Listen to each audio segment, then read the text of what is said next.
The Bodhisattva's practice of meditation does not exclude external activity.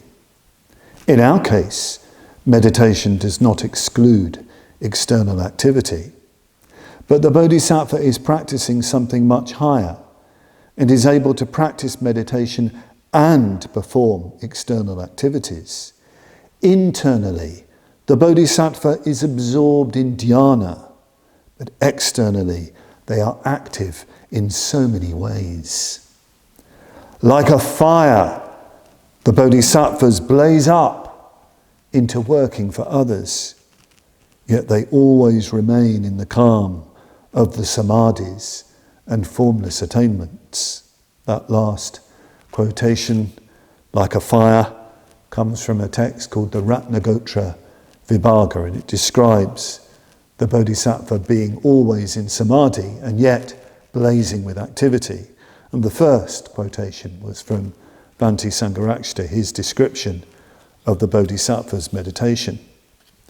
This is what we must aim our training towards, our dhyana paramita. In fact, all of our practice, all of our dharma practice, all of our bodhisattva practice, our aspiring bodhisattva practice, to never be apart from samadhi, to always be in that pure and vast consciousness in the midst of activity. The activity is the expression of that depth, and the depth is the inner dimension of that activity. This arises through the seeing through of self and other.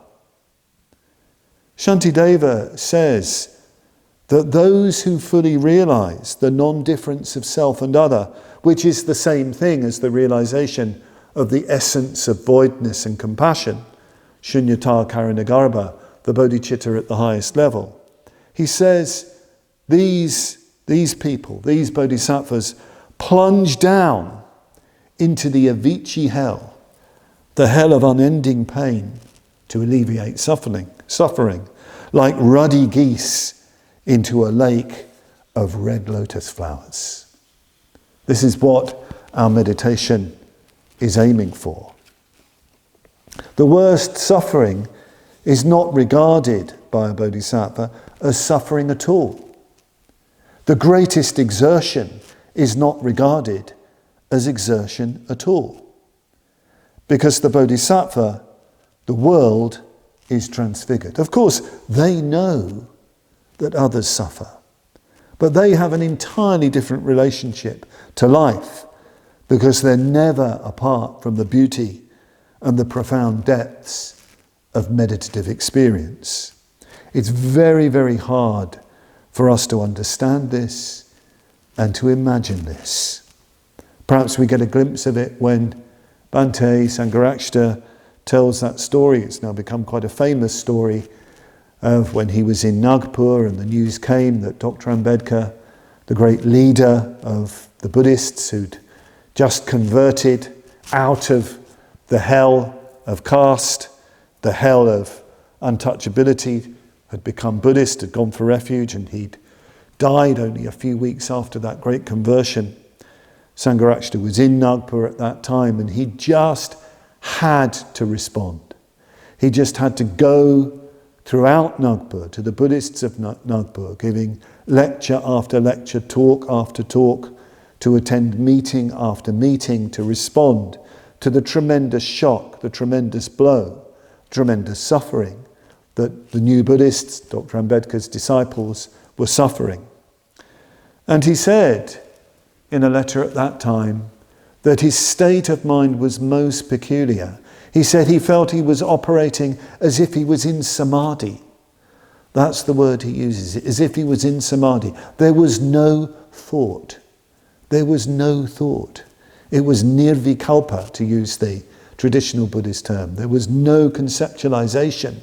There was just pure activity in a state of samadhi, fully responsive to others and to their needs. In other words, there's no attachment to dhyana as separate from life, as separate from others. So we need to meditate like this. We need to aim our meditation at life. We need to aim it so that we can be entirely responsive to others, entirely responsive to their needs. Sangharakshita says that the end of the path, spontaneous compassionate activity as he calls it, simply means doing what needs to be done. You're so absorbed, so trained in Dharma activity, you know what needs to be done. You do it immediately, without thought, from a state of samadhi.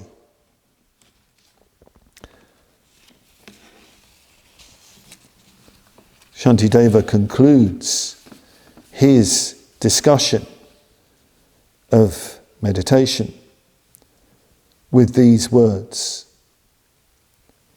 all those who suffer in the world do so because of their desire for their own happiness. All those happy in the world are happy because of their desire for the happiness of others. What need to say many things? The immature, the fools, do things for themselves. The Buddha Shakyamuni acts for the welfare of others. Just look at the difference. And finally, he says, now enough of worldly affairs. I shall follow the wise, remembering the teaching on vigilant mindfulness and warding off sloth and torpor.